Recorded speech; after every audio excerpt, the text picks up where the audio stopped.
waiting for. I'm going to play the Lewis Shepherd interview. I had a little chat with him earlier in the week, and he is absolutely lovely. And you're going to really enjoy this interview. I had a great time talking to him. And just for some added context, the way he speaks and the way he talks about himself is like this. He's very alternative and very expressive in how he is. And in the interview, he had dark eyeliner on, like black on his eyes, and it looked so cool. I just wanted to give some context to the person that we're going to be hearing from. So let's listen to the interview now. This is my interview with Lewis Shepherd that I did, and he's got 2 tracks we're going to listen to very soon.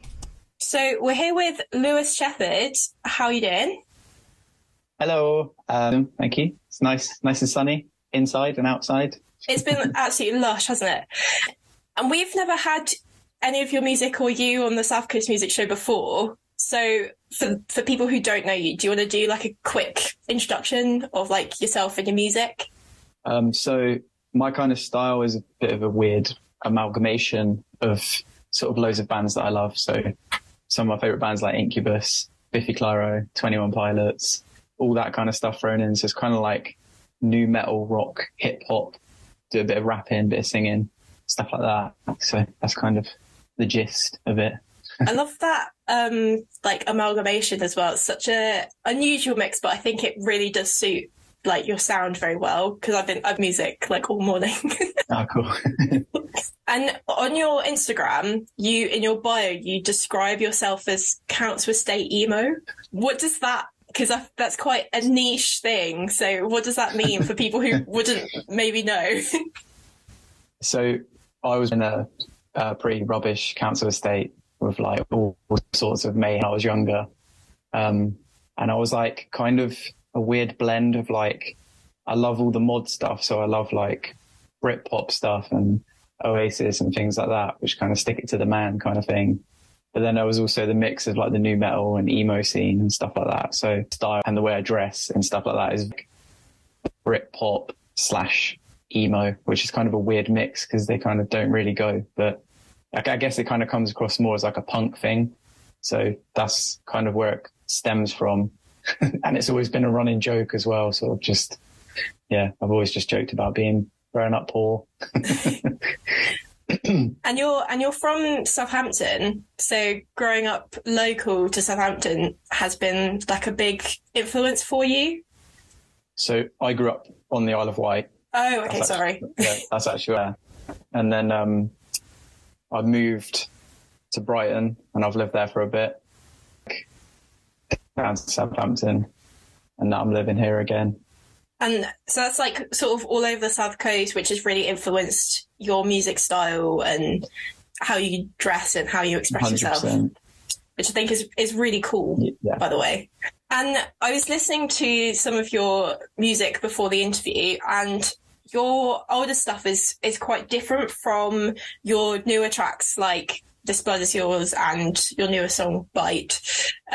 So how have you come from... I think it is from like 2017 to like where you are now. How have you like progressed? Yeah. So yeah, my progression from sort of my first track, Me, up until now has mainly been to the lack of instruments I could play at the time. And then as I've got more experience live playing guitar, bass, keys and synth and other things, it's just progressed into sort of like these new tracks where I can actually play like almost like a band basically. And then I have people come in depth and play like bass on a track, play drums on a track and so on, just to mix it up and make it a bit fresh for me. I'd say like they're all, so they sound like Lewis Shepherd, but they are completely different genres, if that makes sense. And then how do you get a band in? Is it you? Is it like pre-tracked? Like how do you have your setup? So I have a band that I'll play with live. They're almost like kind of session musicians basically, but we play like functions and weddings and pubs and stuff together. And then when it comes to my stuff, boys are happy to like get involved and play. And it's cool as well because obviously when I write, they are written with my musicality. And then when the boys come, they're like way more experienced at playing guitar. They'll put their own spin on it and it makes it even more interesting and fun for me, which is cool. So it's like a almost a group effort, but it's sort of stemming from your original ideas and then developing that. And I mean, you spoke briefly earlier about, you know, who your music icons are. You said like Biffy Clyro and Oasis, which are two that I wouldn't put together, but you know, when you said, now that you've said it, I'm like, oh yeah, it makes so much like sense for your style of music. Is there anyone else that you would like that inspires you when you're writing, or, you know, you'd love to do a track with or something like that? It's really difficult, isn't it? I always think, I don't know, because sometimes I feel like if I met the people, it might clash. So I have to take that into consideration. Yeah, I'm not really sure. I mean, one of my favourite bands is a band called Incubus. And I feel like they seem like really nice people and cool dudes as well.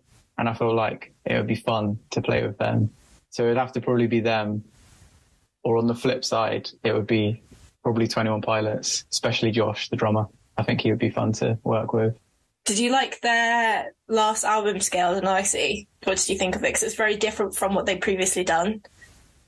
So my favourite album of theirs is Trench. Like, I love Trench. And that's what I went to watch them at Wembley, I think it was. And they were amazing. They put on the best show I've seen. Like, before that, whenever anyone asked me what the best live show I've seen is, it was Pink at the Isle of Wight Festival.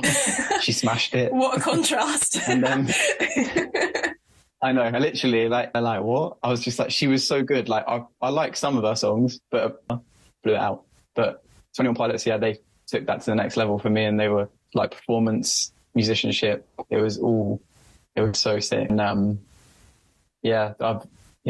really like the way that they sort of like go about tackling songs. Their last album, I like it, and I like a lot of the songs off it, but it was a bit more on the like poppier side for me. Yeah, it was. I think a lot of people from their previous albums sort of felt that it wasn't, you know, it was very different, and I think it's happy. Yeah. we can't handle that kind of emotion.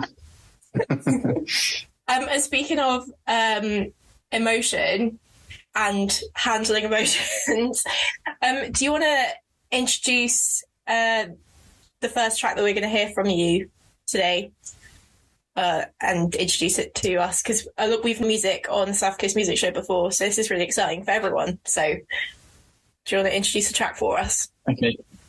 Yeah, awesome. So this Blood Is Yours, and it's by me, Lewis Shepherd.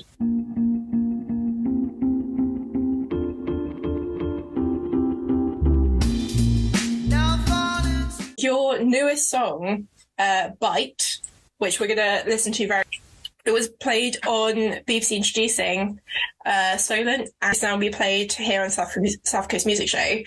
What is the feeling like when you hear your music on the radio for the first time? It's so sick. I think it's sort of like that next step of like, I don't know, making you done the right thing. I'm glad it's kind of got this support and sort of recognition for it. And yeah, it's really like this when this happens. It's awesome. It's sick. And speaking of things that are awesome and very soon, you're playing out weekend, which is amazing. Yep. But this is not the first time that you've played. As you said, you've played years or something. What's it like going back and returning? Like, do you see the same people at your show like for you? So yeah, it's amazing. Last we had an amazing setup at the Electro Love Tent. We thought that because Kasabian were playing the main stage at the same time as us, we thought there was going to end up being like 10. And it ended up that our whole tent was completely packed. And I think it was like 3,000 capacity, and they stopped letting people in. And yeah, and it was so awesome. And then afterwards I came down. I said to everyone, I was like, stay here. I'll come down. And I took some photos with people and got to hang out with people. And over the years, we've had people sort of like come back to see us each time as well. And it's just building and building and building. It's amazing. It's so sick. That must have been so like reaffirming for you, because even when there's like a huge band like Kasabian playing at the same time, you still had like 3,000 plus people trying to get in to see your show, and like that must have been so like reaffirming for you. Yeah, it was so nice. It was cool because like I said, we were all nervous before we played, and we were just like, man, Kasabian are playing, I'd probably go watch them. So the fact that people came and watched us was really lovely. Cool. And this year, I'm not sure. I know that we're on P Day up on sort of last time, but well, I'm not going to Isle of Wight, but if I was, I would definitely be going to your show. And I definitely encourage people to go to your show because your music is sick. So if I do say so myself. Thank you. And you've said it times, and what is like a dream venue for you? Like, where would you like to play in the future? I think in terms of just like a venue, I think the one place that I really, really want to play is the Red Rocks Amphitheatre. It's in America and it has all the like crazy like mountains like around the stage. It's so cool. If you haven't seen it before, look it up. It is sick and it looks so pretty. And I've seen a couple of bands that I like, so Tenacious D and Kaleo. They both played there kind of like within the last couple of years, I think. And that venue is just a dream venue for me. The acoustics must be great if it's got the mountains like right behind the stage. That must be perfect. It's literally like a bowl. So you've got like the stage and then literally behind it is the mountain and then they go all the way up and round. Oh, and then that's there's just sick. it's awesome. That's my dream venue to play, 100%. Well, thank you so much for talking to me. To hear your newest track. If you're heading to Isle of Wight, definitely go check out Lewis Shepherd on Saturday. Do you want to introduce your newest track for us before we go? And anything else you want to plug as well, really quick? Okay, so I have a behind the scenes music video out at the moment. And then on Monday, so tomorrow, there will also be a version of BiTE going out, which is live at HMV in Southampton. So that comes out tomorrow. So check that out as well. I am Lewis Shepherd and this is BiTE. Enjoy. BiTE.